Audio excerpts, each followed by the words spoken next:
ಆಚಿ ಮಸಾಲ. ಎಂತ ಅಡಿಗೆಯ ರುಚಿಯಾಗೋ ರಹಸ್ಯವು 20 ರೂಪಾಯಿ. ಕರುನಾಡಿನಲ್ಲಿ ಕಾವೇರಿ ಜ್ವಾಲೆ ಫಿಕ್ಸ್. ನಾಡಿದ್ದು ಅಖಂಡ ಕರ್ನಾಟಕ ಬಂದ್ ಆಗೇ ಆಗುತ್ತೆ. ನಾಳೆ ಕರ್ನಾಟಕ ಬಂದ್ ಬಗ್ಗೆ ಹೈ ವೋಲ್ಟೇಜ್ ಮೀಟಿಂಗ್ ನಡೆಯುತ್ತೆ. ಕರುನಾಡಿನಲ್ಲಿ ಕಾವೇರಿ ಜ್ವಾಲೆ ಫಿಕ್ಸ್ ಫಿಕ್ಸ್ ಫಿಕ್ಸ್. ನಾಡಿದ್ದು ಅಖಂಡ ಕರ್ನಾಟಕ ಬಂದ್ ಆಗೋದು ಗ್ಯಾರಂಟಿ. ನಾಳೆ ಕರ್ನಾಟಕ ಬಂದ್ ಬಗ್ಗೆ ಹೈ ವೋಲ್ಟೇಜ್ ಮೀಟಿಂಗ್ ನಡೆಸಲಿದ್ದಾರೆ ಕನ್ನಡ ಪರ ಹೋರಾಟಗಾರರು.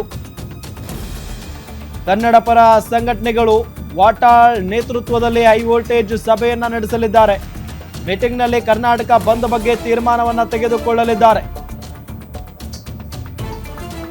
CWMA ಆದೇಶಕ್ಕಾಗಿ ಕಾಯ್ತಾ ಇದ್ದಂತ ಕನ್ನಡ ಪರ ಸಂಘಟನೆಗಳು ಏನ್ ಮಾಡ್ತಾರೆ, ಯಾವ ರೀತಿಯಾದಂತ ತೀರ್ಪು ಬರುತ್ತೆ ಅಂತ ಕಾಯ್ತಾ ಇದ್ರು.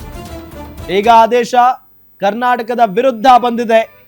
ಹಾಗಾಗಿ ಮತ್ತೆ ಪ್ರತಿಭಟನೆಗಳು ಶುರುವಾಗಿದೆ ಈಗ ರಾಜ್ಯದಲ್ಲಿ. ಇದೆಲ್ಲದರ ನಡುವೆ ನಾಡಿದ್ದು ಕರ್ನಾಟಕ ಬಂದ್ ಮಾಡೋದಕ್ಕೆ ಕನ್ನಡ ಪರ ಸಂಘಟನೆಯವರು ತೀರ್ಮಾನವನ್ನ ತೆಗೆದುಕೊಂಡಿದ್ದಾರೆ ಅನ್ನೋದು ಗೊತ್ತಾಗ್ತಾ ಇದೆ. ಅಂದ್ರೆ ಒಂದು ಸಭೆಯನ್ನ ನಡೆಸ್ತಾರೆ. ನಾಡಿದ್ದು ಯಾವ ರೀತಿಯಾಗಿರಬೇಕು ಕರ್ನಾಟಕ ಬಂದ್ ಅನ್ನೋದರ ಬಗ್ಗೆ ಒಂದು ತೀರ್ಮಾನವನ್ನ ಮಾಡ್ತಾರೆ.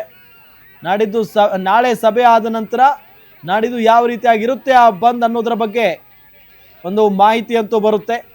ಅದಕ್ಕಿಂತ ಮುಂಚೆ ಈಗ ಮಂಡ್ಯದಲ್ಲಿ ರೈತರ ಕಿಚ್ಚು ನಾವು ಗಮನಿಸ್ತಾ ಇದ್ದೀವಿ. ಟೈರ್ಗೆ ಬೆಂಕಿ ಹಾಕಿ ಆಕ್ರೋಶವನ್ನು ವ್ಯಕ್ತಪಡಿಸೋದಕ್ಕೆ ಶುರು ಮಾಡಿದ್ರು. ಅಷ್ಟರಲ್ಲಿ ಪೊಲೀಸ್ನವರು ಬಂದು ಆ ಟೈರನ್ನು ವಶಪಡಿಸಿಕೊಂಡಿದ್ದಾರೆ, ಟೈರನ್ನು ಕಿತ್ಕೊಂಡಿದ್ದಾರೆ. ಆ ಸಂದರ್ಭದಲ್ಲೂ ಕೂಡ ಅಲ್ಲಿನ ರೈತ ಹೋರಾಟಗಾರ ಮತ್ತು ಪೊಲೀಸರ ನಡುವೆ ಮಾತಿನ ಚಕಮಕಿ ನಡೆದಿದೆ.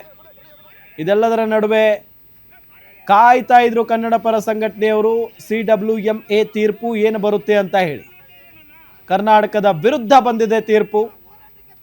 CWRCಯ ತೀರ್ಪನ್ನೇ ಎತ್ತಿ ಹಿಡಿದಿರೋದು CWMA. ಸೊ ಹಾಗಾಗಿ ಈ ಹೋರಾಟಗಳು ನಿಲ್ಲೋದಿಲ್ಲ. ಮತ್ತಷ್ಟು ಆಕ್ರೋಶ ಭುಗಿಲೇಳುತ್ತೆ. ನಾಡಿದ್ದು ಶನಿವಾರ ಕರ್ನಾಟಕ ಬಂದ್ ಆಗಲಿದೆ ಅಂತಾನೆ ಹೇಳಲಾಗ್ತಾ ಇದೆ ಬಹುತೇಕ.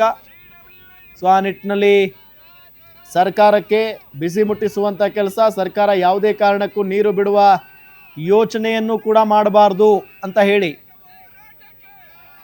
ಮನವಿಯನ್ನ ಮಾಡಿಕೊಳ್ಳಲಾಗ್ತಾ ಇದೆ. ಈಗಾಗಲೇ ಅಕಸ್ಮಾತ್ ಒಂದು ಹನಿ ನೀರನ್ನು ಬಿಟ್ಟರೂ ಕೂಡ ನಾವು ಯಾವುದೇ ಕಾರಣಕ್ಕೂ ಬಿಡುವುದಿಲ್ಲ, ಉಗ್ರ ಹೋರಾಟವನ್ನು ಮಾಡ್ತೀವಿ ರಾಜ್ಯಾದ್ಯಂತ ಅಂತ ಹೇಳಿ ರೈತರು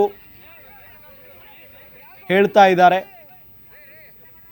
ಹಾಗಾಗಿ ನಾಳೆ ಕನ್ನಡ ಪರ ಸಂಘಟನೆಗಳು ಹೈ ವೋಲ್ಟೇಜ್ ಮೀಟಿಂಗನ್ನು ನಡೆಸಲಿವೆ.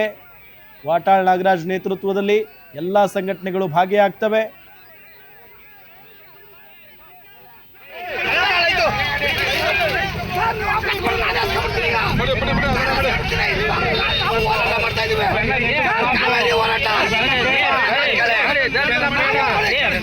ಹೋರಾಟ